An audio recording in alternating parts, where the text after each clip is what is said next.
Hello, everybody, and welcome to this week's episode of the Super Split Screen Brothers. I am Nick. That's Jared over there. This is Nightfire. I like that. And we got a great episode for you guys. We're talking about crossovers, some like the craziest crossovers and whatnot. But before, let's get some stuff out of the way. So, Jared, what you playing, playa? Well, first off, I just want to say Nightfire sucks, but okay. But that is considered hate speech in my realm.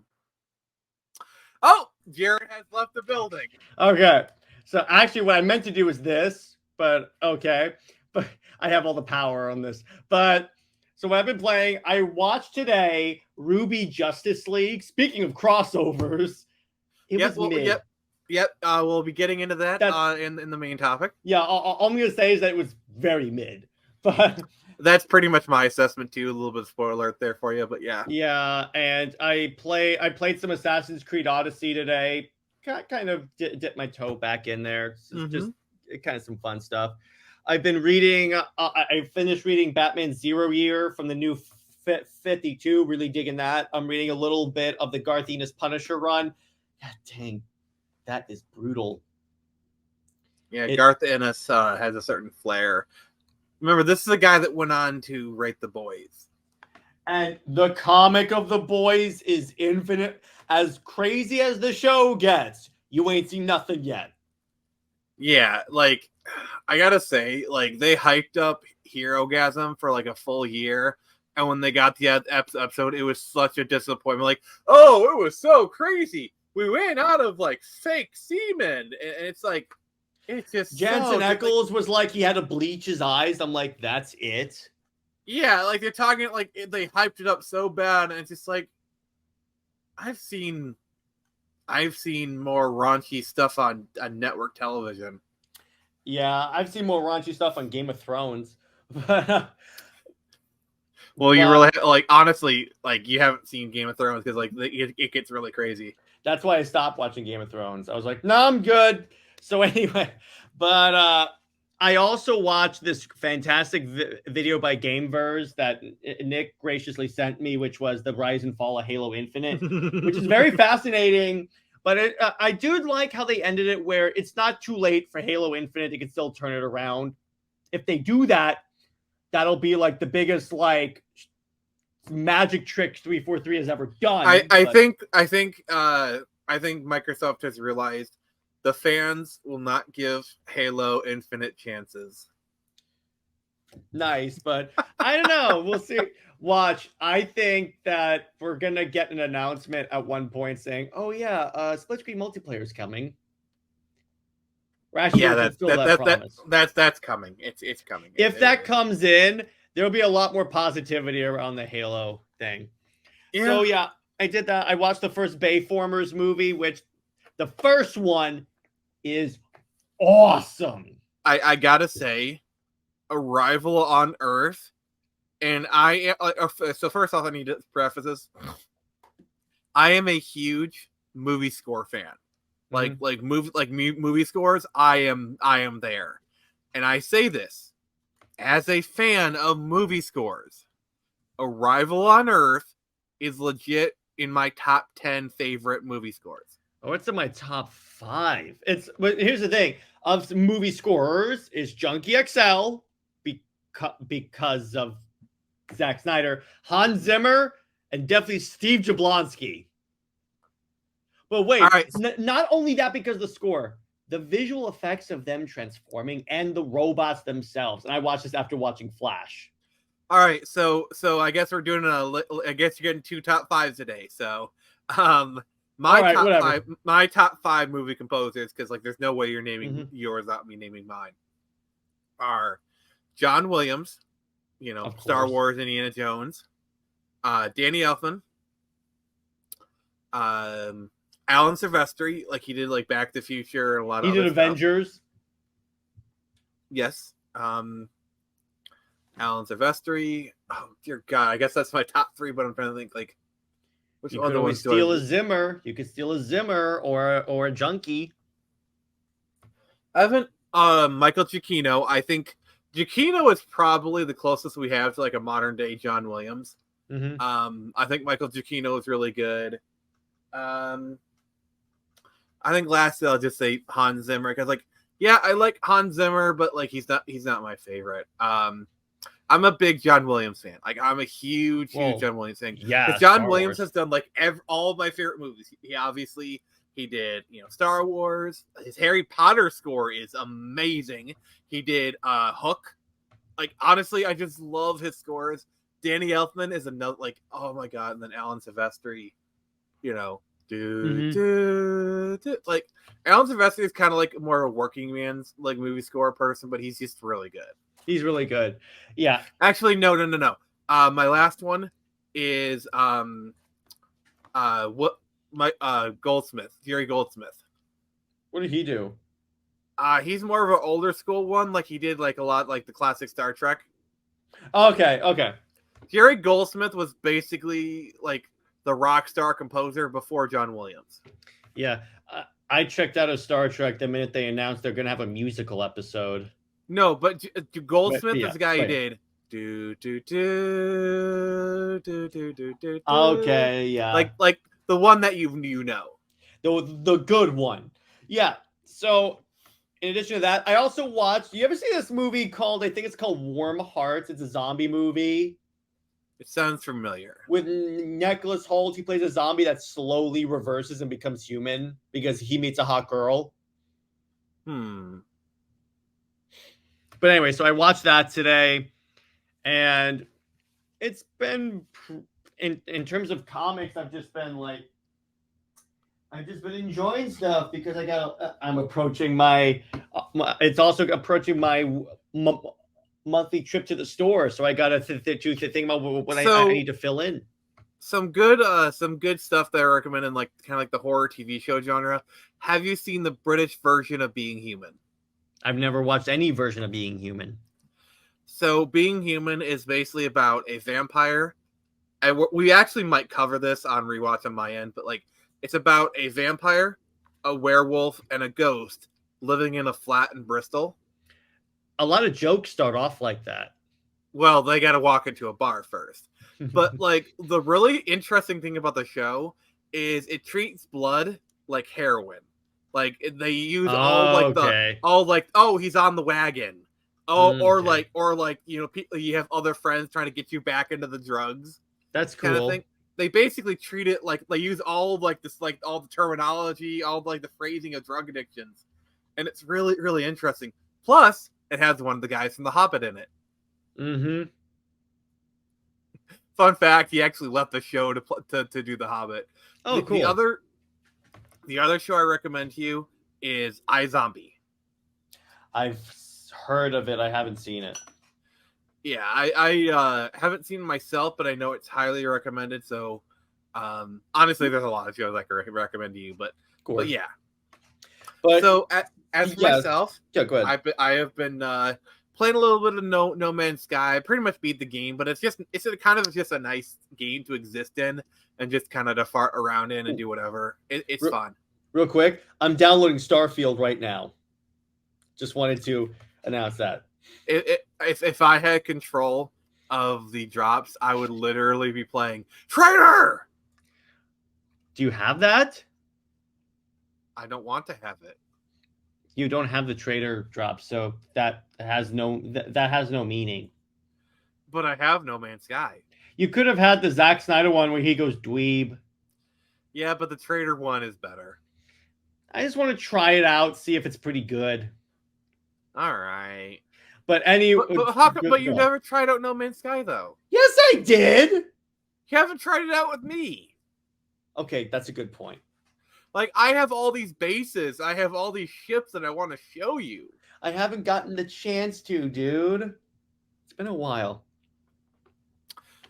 That is going to be a non-live stream playthrough that we do. Yes, it has to be. And all right. As we take off, I will be crashing my ship into yours. You do realize I probably have better ships than you if we enable. Did I ever tell you this? So Lad and I were playing Halo Reach, and I love how I say that, and he immediately switches the topic. No, because here's the thing. Because We were playing Halo Reach. There's a mission that goes straight Top Gun, and you're flying like space jets. So Lad comes up behind me and just cheese grades his jet into mine, and we both blow up. You do realize I have like A-class ships, and I don't know how long you've been playing the game, but I have some really good ships. Ooh, well, not as it relates to fictional characters. You don't. I knew you were going to go when there. You said I have great ships, I was like, that's low-hanging fruit. I knew it. I thought about saying something myself, but I was like, all right, I'm gonna let him have this one. Because like I knew it. It's like we know each other. As soon as you said ships, as soon as you said I have better ships, I'm like, oh, should I? It's almost like it's almost like we've been working together for like a year and a half now, and we actually know each other really well. Yeah, exactly. But that's because I like No Man's Sky, by the way. I just want to be clear. I mean, anyway, our friendship, that's news to me. But speaking of the news. Yeah, so Ubisoft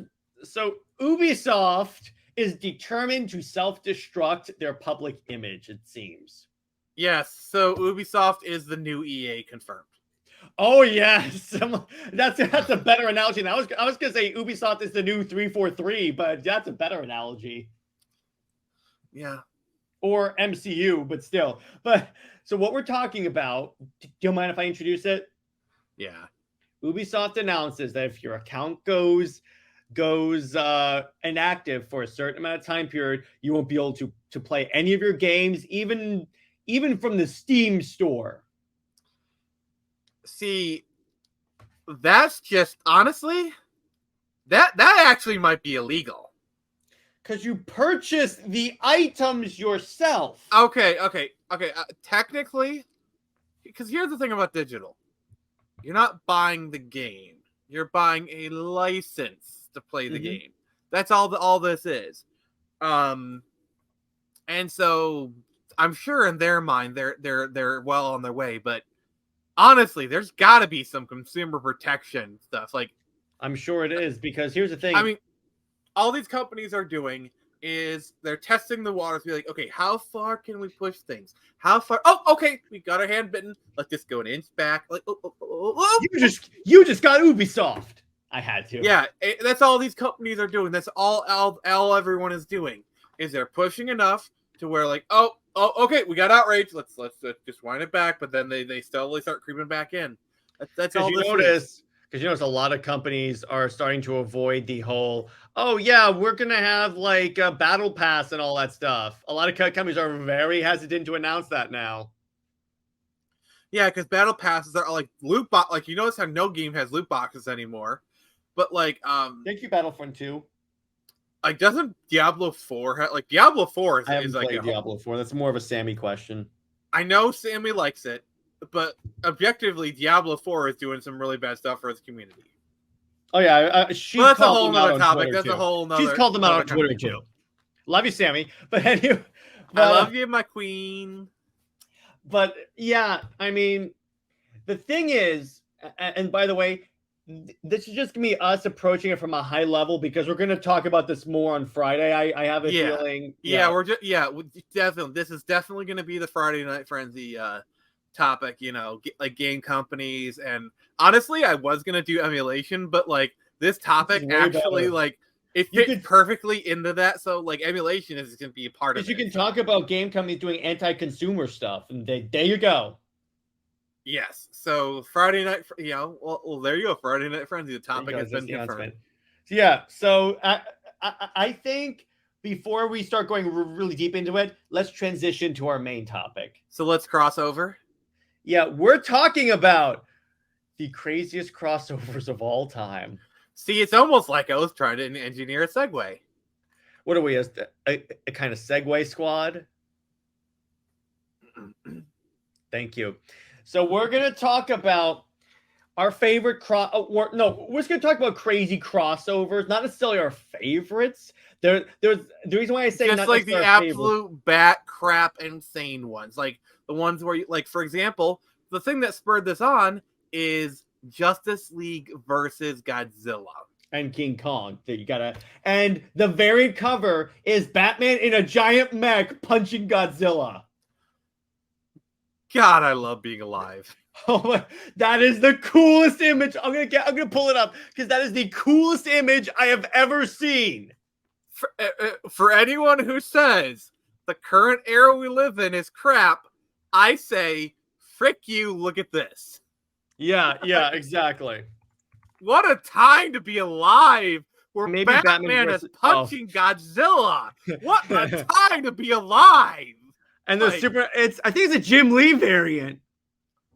Of course it is. And by the way, I'm buying that variant. No, what a time to be alive. Where Jim Lee is doing an official DC cover of Batman punching Godzilla. Look at that. Oh. That is the coolest thing in the world. I need this on my wall. Nick, this is literally the coolest thing DC has put out since the New 52. Because, oh my God. And that's a high bar simply because of Super Wonder. There's the Hall of Justice. Oh my God, I love this. It's just so beautiful. So cool. Look at the mech. It's so odd. Of course, Batman would have a Batmech. Oh, the Batmech has little batarangs. It's almost like the little Pacific Rim thing. Dude, I swear, if someone in that comic had better say we are canceling the apocalypse. No, they need to check for a pulse. Oh, yes. But dude, I saw this cover. You notice how they're using, I think they're using the legendary Godzilla design. It looks like the legendary version. Because it's with Legend. It's a crossover with legendary comics. By the way, so this is the MonsterVerse Godzilla. Yes. If this is canon to the MonsterVerse, I will freak out because then it means that the Snyderverse could cross over with the Oh my God! Wait! Imagine we're watching like Godzilla vs. Kong 2, and the post-credit scene, you literally see Ben Affleck come on screen. Or wait, a boom tube opens, Darkseid just peeks over, he's like, "Nope." No! I just want Batman to come out. Like I just want Bruce to come out of the shadows. It's like. That, what I also want is Darkseid to be fighting the League. It's like everything is like it's like an all hope is lost scenario. Picture this. Then all of a sudden, out of the ocean behind Darkseid, Godzilla comes up and just atomic breaths Darkseid. No. What did it? No, here's. If we're gonna do this, we gotta do it right. Basically, what happens is a boom tube opens, and it's like it's Gigan. It's like Mecha Gigan, but it's like with apocalyptic technology. And so you have Gigan versus Godzilla. Wait, what if the Batmech turns into Mecha Godzilla? There's already a Mecha Godzilla in the MonsterVerse. No, but what if he's like, you know what? I'll do it too. He finds the other Ghidorah. No, wait, no. It's not a Mecha Godzilla. It transforms into a bat. You know what? Wait, you know what? Transforms into Mothra, so we can all go Mothra. No, I got you one better.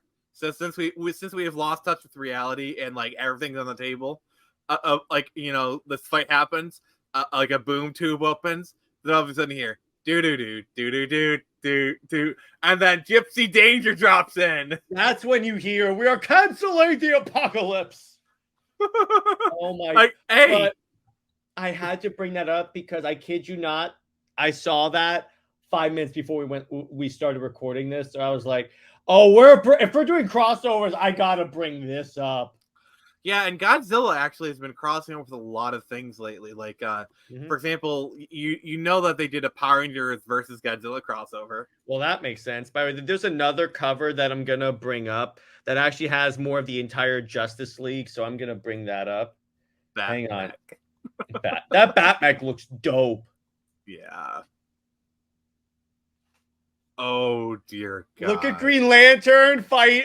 Look at Cruz and Baz fighting fighting Kong, and he's got the propeller blade from Skull Island. Talk about understanding the homework assignment, dear god, this And art he's is on so the on Daily point. Planet, dude. Like he's like from the game, from the movie. Also, the other thing is, remember, I think Godzilla Kong was at Kong. Remember, Kong was at one point a Universal movie. Was under Universal, Yeah. and the fact that the globe looks like the Universal logo. Yes. So because you know that Kong was under Universal for the longest time. So the fact they specifically like the Daily Planet, it does look like the Universal logo. The fact that Kong's holding it, like that Okay. I mean, I'm sorry, but that is a connection that I refuse not to see. And because of this, I really have to. I'm going to make a declarative statement right now. I have to buy every cover for this series because look at this one. Oh dear. Oh, like every cover is awesome. All bangers. Look at this. The framing is just, oh my god. This is good. They brought out their big guns for this. I have to put like all of these are going special order for my LCS because good God, these are perfect. Not only that, you need to get prints of these. I'm framing all of these books and putting them on my wall after I read them. And the next time you meet Jim Lee, that might be the cover you have him sign. I'm having him sign the Snyder Cut one, this, and then the Superman Wonder Woman from the New 52 that he did. Oh my god, I can't wait for you to sign the Super Wonder one. When you do that, you need to get that slabbed. Oh yes, and then I'm not kidding. Like that cover, once it gets signed by Jim Lee, get it slabbed. Especially also if I can also if Jeff Johns is also there, I can have it signed by Jeff Johns as well. Actually, no, I amend that. Get it signed, but your main if con I can is likely your main con is Florida. Is it MegaCon or SuperCon? MegaCon. Most likely, I'll only have Jim Lee's signature, but yes. Of all the comics that I would get slabbed after getting signed, it is the Super Wonder one. And it's the one, actually, you know what? I'll pull it up real quick to show you the one I'm talking about. But anyway, you know what I would get, what I would get signed? What did Ethan do the first appearance of Jessica Cruz? I don't know if he drew that cover. Because if he drew that cover, I would get it signed by Ethan and Jeff Johns. And I would get it signed by Ethan first, just so that when I hand it to Jeff Johns, he sees Ethan's signature on it and he knows, okay, I know. Oh, he's one of those people. This is the one that I'm gonna get signed by Jim Lee. I figured. Yeah, and there were other ones there's another one where it's like them in space and everything, but I really like the way the sunlight is used in this one. Plus, you know what you need to do? Entangled in the lasso. The inscription needs to be Super Wonder. By the way, there's a variant of this where the Flash is running by with an evil smile on his face, like he wrapped them up in the lasso. No, you need to have Jim Lee write Super Wonder on it and then do his signature. Maybe I could have him go restore the Snyderverse. I mean, of all the people, I think Jim Lee would be okay with that. By the way, if I ever the next SnyderCon, if I ever go to a SnyderCon, I'm bringing all 3 of the Justice League covers that I have that are the Snyder Cut and saying, please. And what if you get your hot toy of Batman signed by Ben Affleck? I'm gonna bring the bases with me, and they'll sign the bases. Imagine the bases signed by Ben Affleck. It's like, I'm putting this in a glass case now.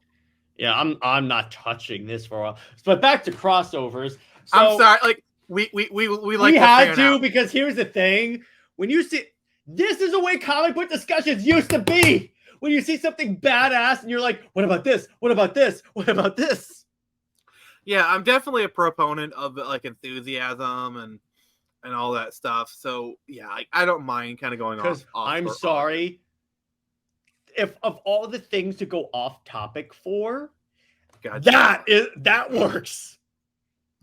But, all right, so what's the next crossover we're talking about, Jared? All right. This one I just watched today and Nick watched previously. Justice League Ruby. Yeah.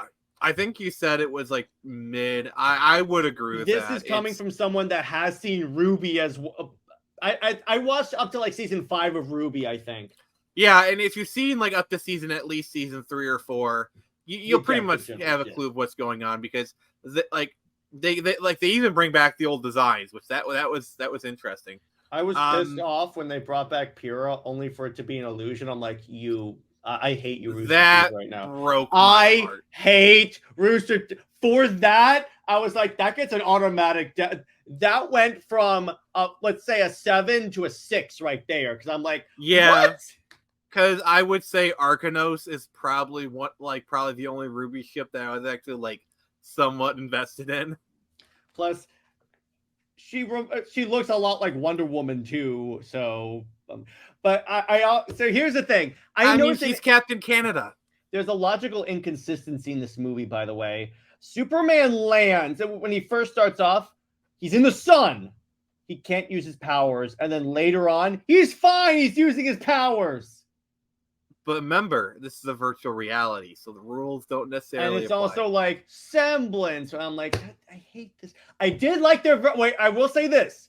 I like Jessica Cruz in this. Yeah, it was a pretty good translation of her. I mean, they kind of made her a little like they took her.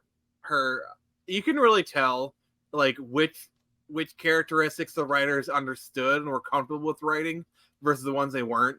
Like they were not comfortable at all writing Batman. Like no, they did not. That's my least favorite part of the movie. But I will say, going back to Jessica Cruz, man, I got chills again. Nick and I have talked about this so many times on Comics League. When she belts out the Green Lantern oath, oh my god, that was a highlight.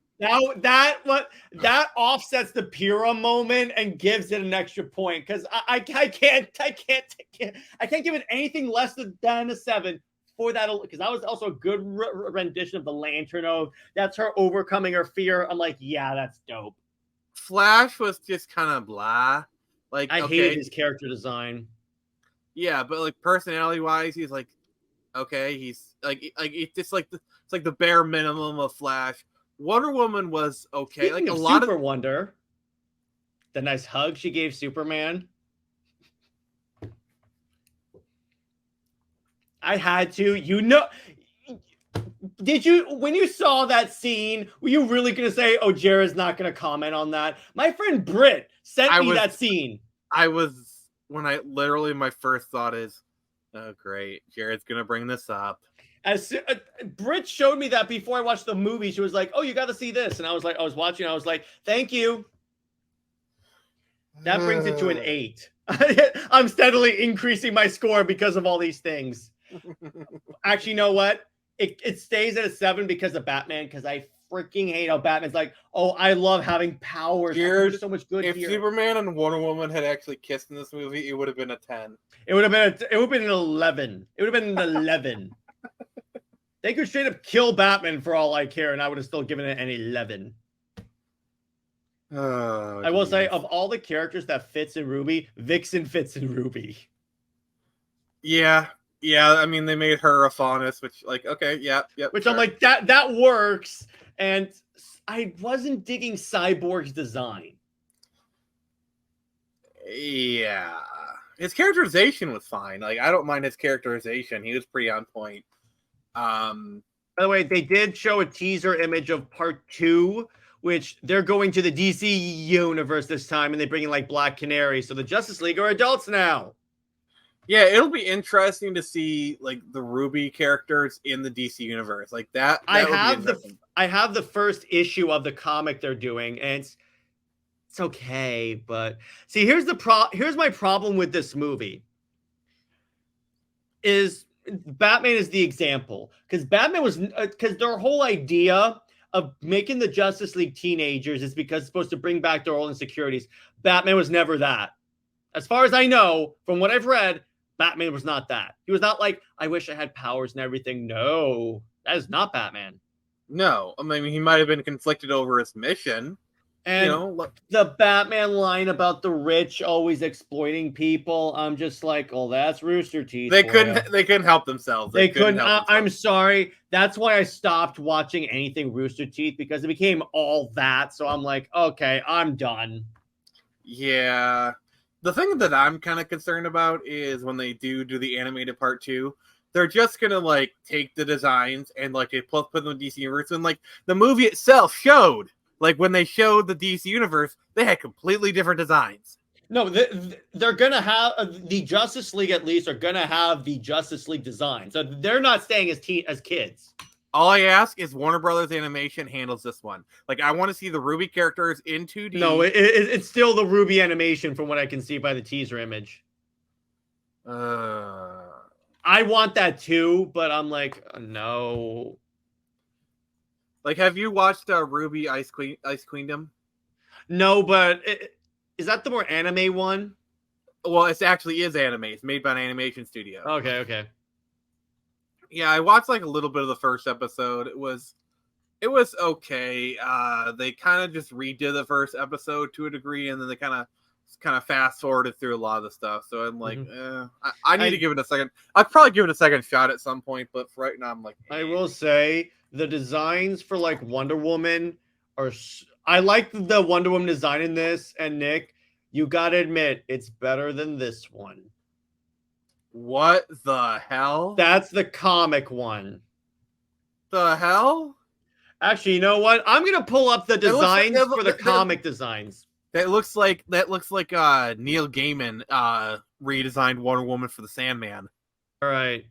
So here are the designs for like a lot of this was consistent. Let me be clear. But Wonder Woman, they were clearly like, yeah, this sucks. Let me Jessica Cruz even had longer hair. Oh, they butchered Aqua. Okay, you know what? You have to see this. They butchered Aquaman. Look what they done to my boy. Look at that. My boy. The Flash has a better design. It's very basic. No, but it's better. Superman is pretty much that in the movie, so I was fine with that. But look at like the Jessica Cruz design with the longer hair. He almost looks like Rogue. Yeah, kind of. Batman is the exact same, except he doesn't have bat wings in the comic, I don't think. Oh, great.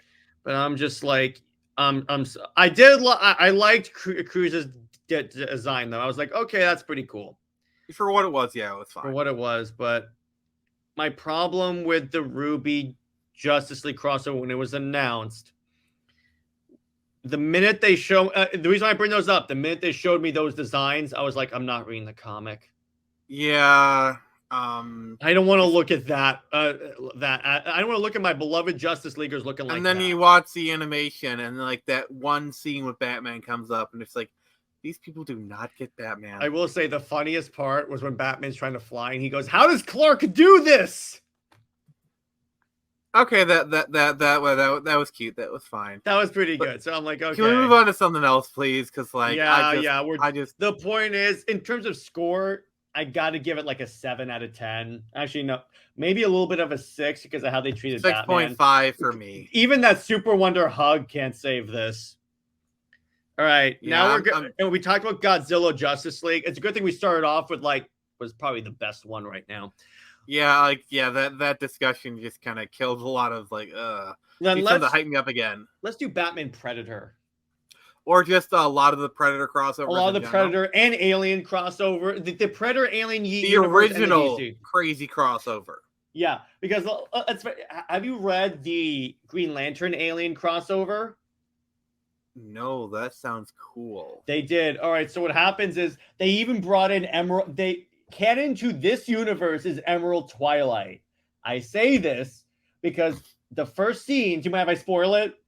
Yeah. The first scene, the Green Lantern Corps, this takes place before the destruction of Coast City and all this. So Hal's a good guy in this part. So the first scene is the Green Lantern Corps flying into a ship that's like under distress, and they find xenomorphs. You know what they do? They pick them up because this is back when they didn't know that you could just murder these things and be given a medal. They drop them on Mogo. Mogo is the Green Lantern planet. Oh. Essentially, no. There's no life on Mogo, but it just I leaves thought it them was there. Oa. No. Oh, Mogo is a sentient planet that's a Green Lantern. Oa is their base. Okay.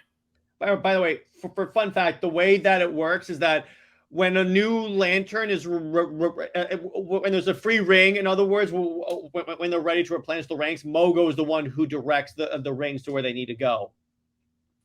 Oh, that can't end up badly.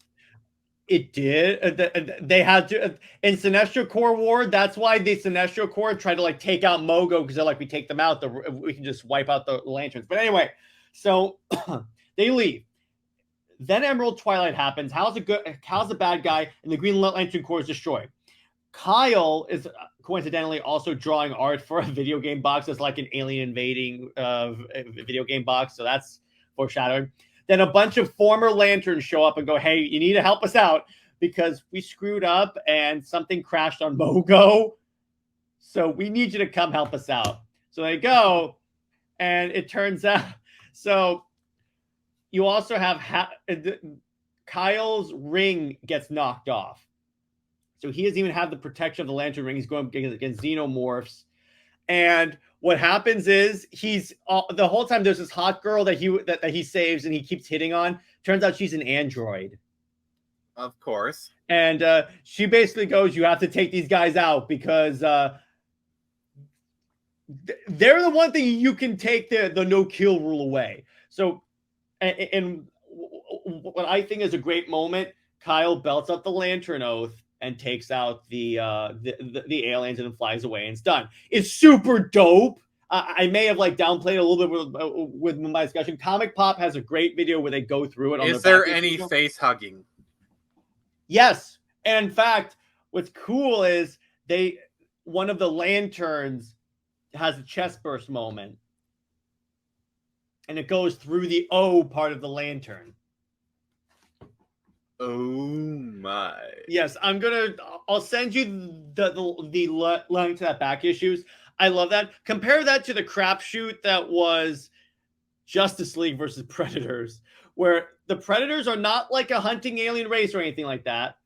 They're a race created by the Dominators, and they give them the ability to mimic the Justice League's powers. Wait, so they actually tried to like rationalize the Predators in universe, like yes. So what they did, there's a Plastic Man Predator that can transform into other things, like a fighter jet.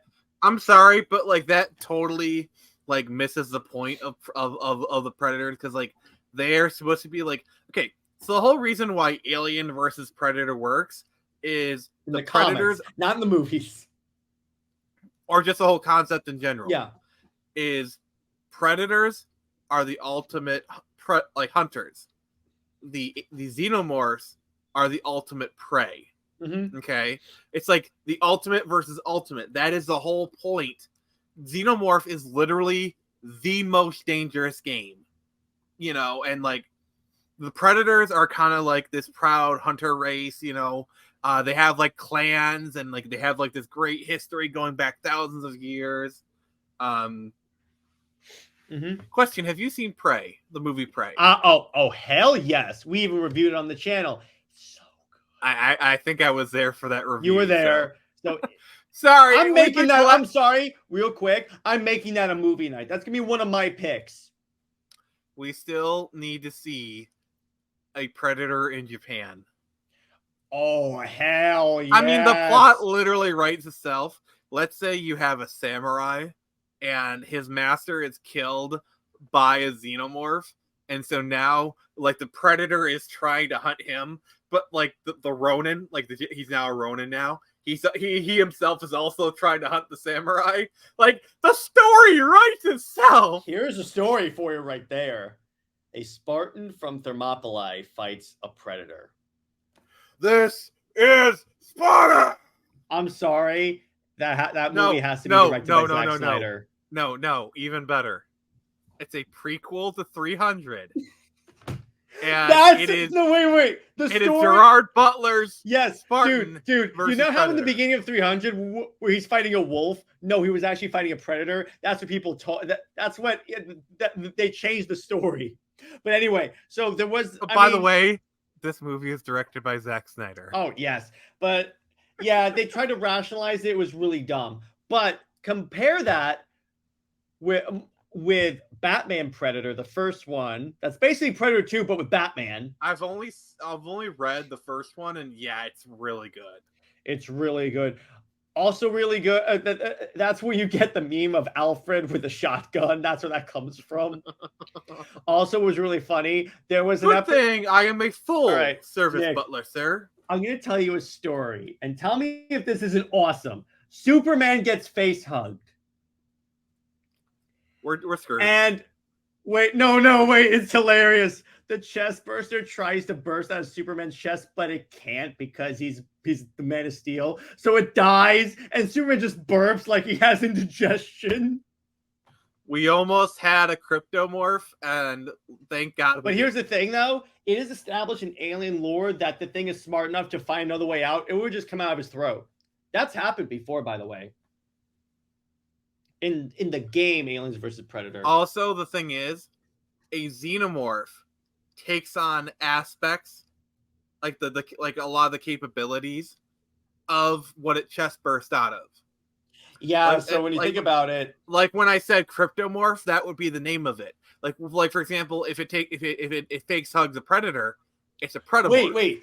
I just got a great idea. So you're telling me if we face hug Superman and Wonder Woman, and would their morphs be in love too? No, because the ship doesn't exist. For that reaction, that was worth it. I'm sorry. I had to. When you mentioned cryptomorphs, I had to. I'm trying to think like. Wait, I got it. No. They recreate the Superman Wonder Woman covers, but with xenomorphs. Jared, you need pills. Lots and lots of pills. I'm sorry, I had to. But there was also I need to shove pills down your throat. There was also Batman Aliens, where what's cool about it, we get to see an alligator alien. Imagine they do Killer Croc. Oh, geez, that'd be dope. There's this funny scene from Batman Aliens when he finds a dead facehugger, and Batman just puts it in a Ziploc bag to examine later. He's like, I'll analyze this at the cave away. And I'm like, okay. Imagine the Joker gets facehugged. Oh God, that is a horrible okay. scenario. This is how I would do it. No, Dark no. Hear me out. Is the joke when it chest bursts? It's like that's actually kind of funny. And the alien, the xenomorph, actually has the Joker's face paint on. And how about Darkseid getting face hugged? That's a worse screwed scenario right there. Imagine Big Barda. So Gina Carano was face hugged. Okay, that works for me. I'm sorry. There's a thirsty comment I could say. I'll save it for later. But yeah. But I mean, see, yes, there have been some real stinkers when it comes to crossovers with DC, but there have been some really, really, really iconic crossovers. Hell, Batman Spawn. Oh yes, definitely for sure. That's one we written have to by bring Frank up. Miller, drawn by Todd McFarlane, a literal which is canon to the Millerverse, by the way. That happened in the Dark Knight Returns universe. So apparently, Spawn exists in the Dark Knight Returns universe. That is a crazy thing to think about right about now. Check out private chat. All right. Let's see what stuff. I'm not saying that out loud, but no. I don't want you to. That's why I typed it. I will say this. This is the only thing I'll say about that. This is the way. This is the way. This is the way. I had to. We're not going to tell you what that shot was, but I had to. But yeah. but all in all, I've enjoyed that. But let's talk about Batman Spawn real quick because yes, because Todd McFarlane drawing Batman. Well, correction, Todd McFarlane drawing Batman's cape. Let's face it, you're watching it to see how Todd McFarlane puts like miles of cape for Batman. I mean, this is literally the man who took When in Doubt, Black It Out to its like logical extreme. Like, this is the kind of person where he talks about like, oh, I can draw Spawn flying through the city. It's 90% black. And you see some outlines of his cape. You see his eyes. Like, this is the kind of guy who is like, he just like splashes ink on the page, like, oh, it's done. Well, remember, this is also the dude that goes, kids love chains. That's true, though, when it comes to like comic books. So you really just can't like. That's the name of, by the way, Donnie Cates and Ryan Stegman's comic book company, KLC Press. Kids Love Chains Press. Clever. I'm like, yes, you are awesome. And ironically, at the end of their run, they gave Venom a new suit, and his webs are chains. Are symbiote chains, baby. Sorry, this is the same creative team that had Venom combine Thor's hammer and Silver Surfer's board into a giant axe. It's super dope. But and then did he call himself an Axeman? Nice. But so Nick, which of the Alien, Predator, Batman, DC crossovers is your favorite? Batman Predator. Yeah, I got to go with that one. So let's transition from craziest crossovers to our top 5 dream crossovers. Now, let me just kind of set the stage. These are ones that we wish would happen, and there is no holds barred, no money, no whatever. Like, you want to see no rights issues, not money is not an issue. Pretend like there are literally no barriers. Yes, Jared. So we're doing our top 5 dream crossovers. Jared, you go first. Well, the obvious one is Wonder Woman and Red Sonja, but of course. But I would have a good one. Honestly, Cyborg and Predator. Actually, no. I'm sorry. I messed up that one. Cyborg and Terminator. Can we add RoboCop to the mix? Yes, it'll be. We call it the Cyber Wars. That's the name of the event. Get out. And I would have to also go with, let's see. It'll be another really good, really dope crossover. Let's see. I would have to go with, honestly, the Squadron Supreme and the Justice League. Get the frick out. You know I had to. If you're telling me it's not a thing, if you're telling me I can have whatever crossover I want. Oh, I got one. Screecher and Athena. Well, that's just gonna happen. That's not crazy. That's just I wanted to give you a little. It's just a matter of time for that one. Yeah, it's a matter of time. But honestly, I got it. Also, Athena and Wonder Woman. That's what I want to see. Also, you do realize, Screecher and Athena is Wonderbat. But Athena's in love with my Superman, so it's not Wonderbat. She's explicitly in love with my Superman, so suck it. You tried that. I'm sorry, dude. That was an L right there. That was an L. Imagine you're having me write scripts and I'm writing like your characters, and that's gonna be my note. Get rid of the Wonderbat. No, and I kind of slip in like your Batman character and just kind of kisses Athena, like just seeing if you catch it. Yes, and then I go, and then his head gets punched off by Atlas. You're like, hey Nick, great script. I just did some rewrites. Let me know what you think. No, I'm not even gonna say great script. I'm like, redo this. And how dare you? At that point, let me put it this way: you do that, I'm gonna have Screecher and my male Oracle character, because she would basically be the equivalent. If we're doing a crossover one universe, I think she would be like the Nightwing.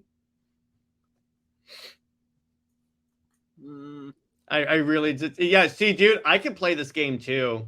Yeah, I am the one dude you don't want to go into a ship war with, because trust me, I can hit back just as hard. And that's what why Athena says. I mean, why do you think I enjoy why do you think I enjoy slap fighting with you? Because you make it so enjoyable. I got Ruby and Teen Titans. That's a good one. See, here's the thing. That should have been the movie right there. Mm-hmm. Because that makes sense. When they announced it, I was like, Ruby Justice League? Really? Yeah. It doesn't work. But I'm like, Ruby Teen Titans works because they're actually teenagers. You need some BS reason to make them teenagers. It doesn't work. And I would have another one that I would love to get is Starro the Conqueror versus Godzilla. There's your movie. Well, yeah, because that wouldn't work out that well because I forgot Starro's not that big. Let's see what's how about this? Red versus Blue and Invincible. No, Red versus Blue and the boys, and then like it's like Homelander's like, what is up with that Caboose character? Why does he keep shooting me? Also, you're missing. Speaking of Halo, you're missing a very obvious crossover. Halo and Green Lanterns. Halo and Mass Effect. Well, yeah, but can you imagine the Master Chief of the Green Lantern ring? John, whatever your name is, you have the ability to overcome great fear. Welcome to the Green Lantern Corps. I'm like, yes, I want that. But yes, Halo Mass Effect. I would imagine. Okay, what ring would Commander Shepard have? I'd say still willpower. I would say willpower or hope. I think. Actually, I think would be a Red Lantern. Wait. Here's what they could do: make it a Mass Effect Green Lantern, but build it up, and the ring that comes to you is according to your Paragon Renegade level. Like if you're a Renegade, you go full Red Lantern, but if you're a Paragon, you go Blue Lantern. Also, Callie is definitely Star Sapphire Core. Yeah, I don't think Ash would be a Red Lantern though. Rex would be a Red Lantern. Garrus would be a Green Lantern. Can you imagine a Krogan Red Lantern? That is something you don't want to fight, dude. No. Well, I got it. Red Lantern Rex versus Atrocitus. Ooh. That's a comic event. Garrus is definitely Green Lantern. Though. Yeah, he's green. I'm totally fine with that. James? No. Here's what I want to see. Garrus and Jon Stewart team up. Oh, yeah. That would be so good because they're both space cops. Like, I could see them getting along. And I would want to see Commander Shepard and Superman team up because I romanced Miranda, and she's basically the Wonder Woman of Mass Effect. So he could go, oh, yes, it's samesies. No, what about male Shep with June from Avatar? Oh. Jeez, I had to think which Avatar. Oh, yeah, which one would Nick be talking about? Yeah, that would work. I would like that. Or how about this? You know who voiced June, Matt? Remember who voiced June? Yes, I know. How about this? Male Shep and Wonder Woman. That way I could have my Shepard romance Wonder Woman. You're basically making Shepard see Trevor. And then what I would do is I would name him Cal. So I don't make him Steve Shepard. And I would make him look as much like Henry Cavill as possible, which you can. I've seen people do that. Let's see. How I was a Reaper versus Godzilla from Mass Effect. Wait, you haven't played 3. I don't think you played 3, so you know what I'm talking about. I'm at like the tail end of 1. Let's see. Saren versus Brainiac. Well, considering how easily Saren was mind controlled.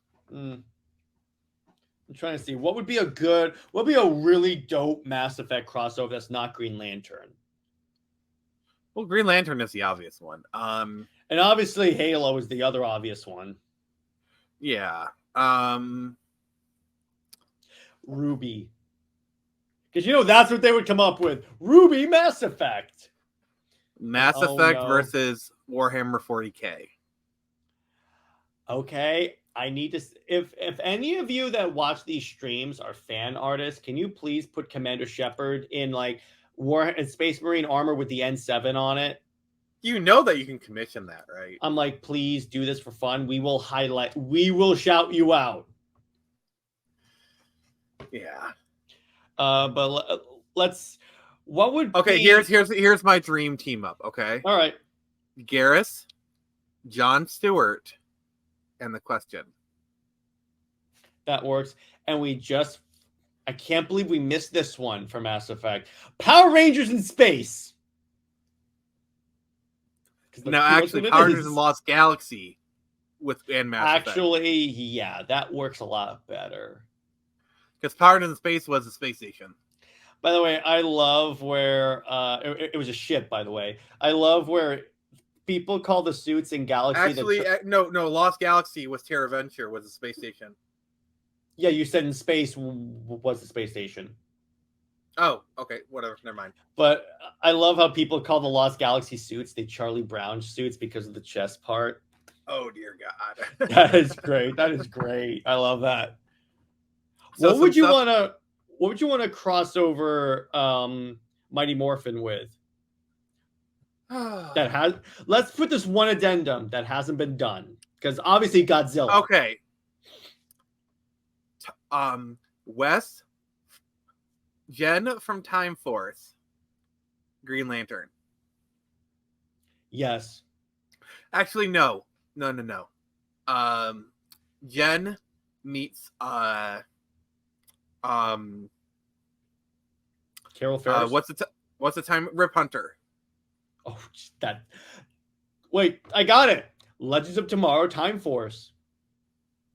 I can see that. That's pretty much what that is.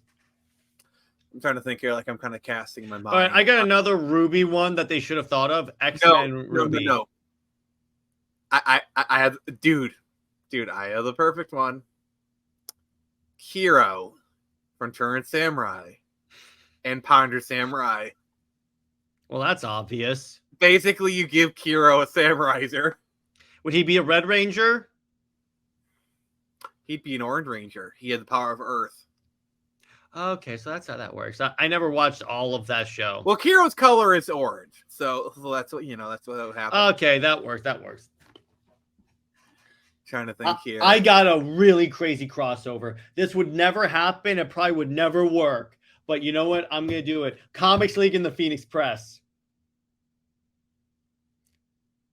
That would probably never work. It wouldn't get off the ground. I think Nick just walked off. Oh, I got it. The new Direction verse and the actual DC universe. In other words, we fixed the DC universe. Oh, yeah. I got it. I just can't. Here's one. The New Direction verse and the actual DC universe, and it turns out that the New Direction verse absorbs the DC universe and makes it better. Just stop. Just stop. Like I had to. I had to go with those. Oh my god. Oh, here would be a funny thing. You ready? Here's a wacky crossover for you. Happy Gilmore and the Red Lanterns. You said crazy crossovers. And then he sees the Joker and goes, "You're gonna die, clown." I'm sorry. You broken me. You're imagining that right now, aren't you? I'm trying not to. Ace Ventura and Happy Gilmore.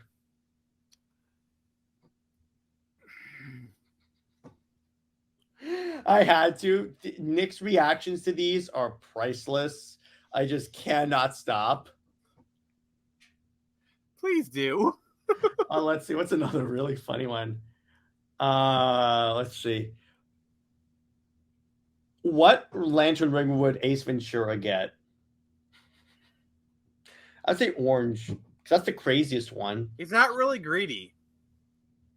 See, orange is about greed. It's not about insanity. Yellow? Is it?